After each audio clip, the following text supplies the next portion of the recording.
Evan Miyakawa, evanmia.com, he's risen through the national ranks because of a lot of his analytics that he has when it comes to men's basketball, also including the portal. Baylor, of course, picking up lately Norshad Omier, plus also the young man from California, and the story today about Washington picking up the great, right, Paul, for $2 million NIL. And we asked Evan to come on and kind of give us an update of where everybody might be. Paul? Evan, let's first talk about a guy who we know where he's going, and that's Great Osobor. Follows his coach, Danny Sprinkle, from Utah State to Washington. He's getting $2 million in NIL deals, which I find refreshing to know. At least there's some sunlight on that, and it's clarity. But what kind of impact do you see for Washington, especially given the fact that you're paying $2 million? You would expect for just one player at $2 million, you would hope for a deep run into the postseason for the Huskies. Yeah, I mean, Great Osobor is a fantastic player who's Mountain West Player of the Year, averaged 17 points, 9 boards per game there. If you're paying him $2 million, you're basically paying for him to be an All-American this season. That's the level that's expected. I mean, the interesting part about this to me is that players who wait to commit later in the portal cycle end up demanding more money just because teams are more desperate for good players. So I think if Great had gone in the portal and committed a month ago, he probably wouldn't be above $1 million. But because he waited so long and he was recruited by some high profile programs like Kentucky, for example, that just makes a huge difference for him. So I think he's going to be good. My analytical model is lower on him than what you'll see elsewhere. I think other people kind of have him as a consensus top 10 transfer. For me, he's actually around 50th best in the portal. So I think that evaluation of $2 million is much higher than what his value actually will be. But he was a great player for Utah State. He took them to the tournament. So, I really hope he does well there. But $2 million for him is whether you like him or not, it's pretty outstanding. Yeah, and you never really know with a lot of these figures, too. Sometimes we hear things, and it's not always what it appears to be, but it is always interesting nonetheless to hear some of the money figures that are thrown out there, Evan. I know you've got your rankings and how you've viewed the transfer portal activity and whatnot. Obviously, Baylor comes in pretty high, not at the very top, but pretty high with what they've been able to do this offseason. Where would you kind of situate them in terms of the impact you feel has been made nationally and in the Big 12? And what do you like about what Scott Drew and company have done thus far? The thing I like about Scott Drew and Baylor the last several years for transfers is they don't go for volume. They go for guys that are really going to fit in and be impact players for them. So I really like what they've done so far. You mentioned my transfer class rankings on my website at evanmia.com. I rank every team in terms of both their incoming transfer class, that's looking at all the guys they brought in through the portal, but also in terms of overall transfer activity, which looks at both the guys you have coming in and the guys who are leaving. And Baylor ranks 9th or in the top 10 in both of those categories this offseason.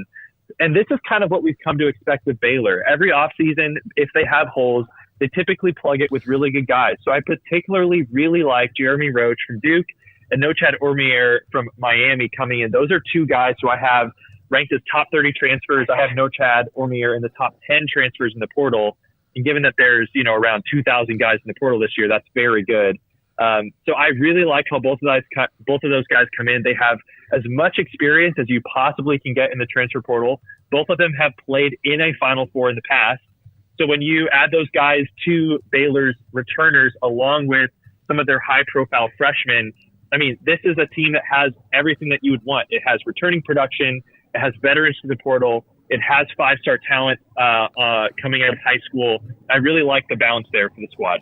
Evan, with what you said Scott Drew does in the portal and what they've added, what they left, did they fill all the needs in your opinion? That's a good question. I think so. I mean, when you look at some of the way too early top 25 rankings that are out there, I consistently see Baylor in the top 10. I haven't crunched my own with all the numbers just because it's so hard right now to figure out who's staying, who's leaving. There's a lot of assumptions made with those rankings. But in general, I think Baylor has a strong squad again next year. So I do think they've plugged all the holes. Certainly, every team has more needs that they could fill. But at this point in time, I think they have all the pieces that they're going to need to potentially be a Final Four threat this season. Which team with a new coach has helped themselves the most? I think that would probably have to be either Louisville or Michigan. So Louisville, with Pat Kelsey coming from Charleston, obviously Louisville was not any good last year. I have Louisville right now ranked in the top 3 in terms of overall transfer activity. So they've been able to add a lot of good pieces to the portal. And then Dusty May at Michigan, coming from Florida Atlantic. He's brought over some of his guys from FAU, but also has gotten some other big names to the portal. Danny Wolf from Yale, for example, is going to be a big-time scorer for them. So I think those are the 2 programs I would highlight as, with new coaches, making the biggest splash early. Kentucky is in the conversation as well. Obviously, Kentucky has an interesting situation in which Mark Pope, coming from BYU, had exactly 0 pieces returning from Kentucky, with all of their players deciding to transfer out. So he's had to build from scratch there, and I think he's done a really good job as well. Among the Big 12, with all the incoming teams, we know what Arizona brings to the table. We know of the returning schools with Houston, Iowa State, KU, Baylor, all locked inside the top 10. It appears that way. Who would you say had the best of the year or offseason among those teams?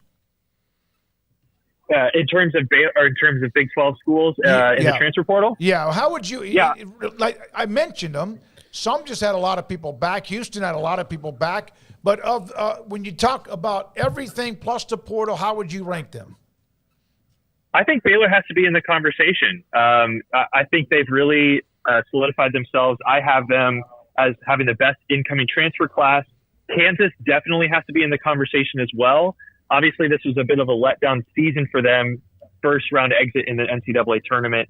And I have them as the best team in the Big 12 in terms of overall transfer activity ranking. And that's with me being fairly pessimistic on some of the guys that they brought in relative to some of the other rankings that you'll see out there. But Kansas always does a good job of reloading. I really like the pieces that they've gotten. Rylan Griffin is I think they're going to be their best transfer. Was a really productive wing for Alabama in the Final Four. So I think he's going to do well. Zeke Mayo is another one who's coming in for Bill Self. So Kansas really, it seems to me like they never leave themselves lacking in the offseason, kind of regardless of what holes they need to fill. I think Houston is really impressive too. I mean, Houston isn't bringing in the biggest name transfers, but so much of what Houston does is they retain important pieces.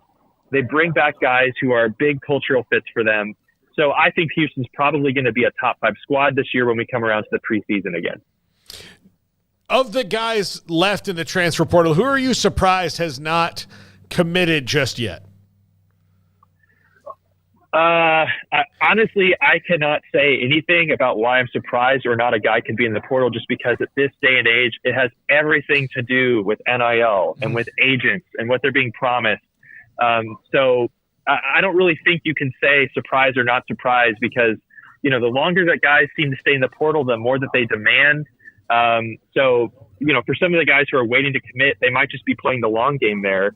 And with other guys too, it's hard to say if they're actively looking to be recruited through the portal. Coleman Hawkins, for example, he's my top available transfer on the board right now from Illinois, but he, based on what he said, would like to get drafted. So part of why he's still available is because he's going through the pre-draft process. And if he decides to come back, he could return to Illinois. He could go somewhere else, but we don't even know if those discussions are happening yet. So it's really hard to say.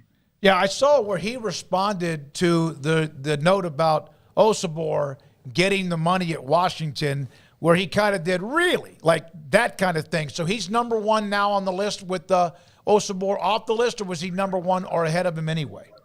He was ahead of him anyway. And actually the funny thing about Coleman Hawkins is when he first entered the portal, he immediately slotted in into my rankings as the second best transfer in this class, with Kadari Richmond from Seton Hall, who's gone to St. John's, being number 1.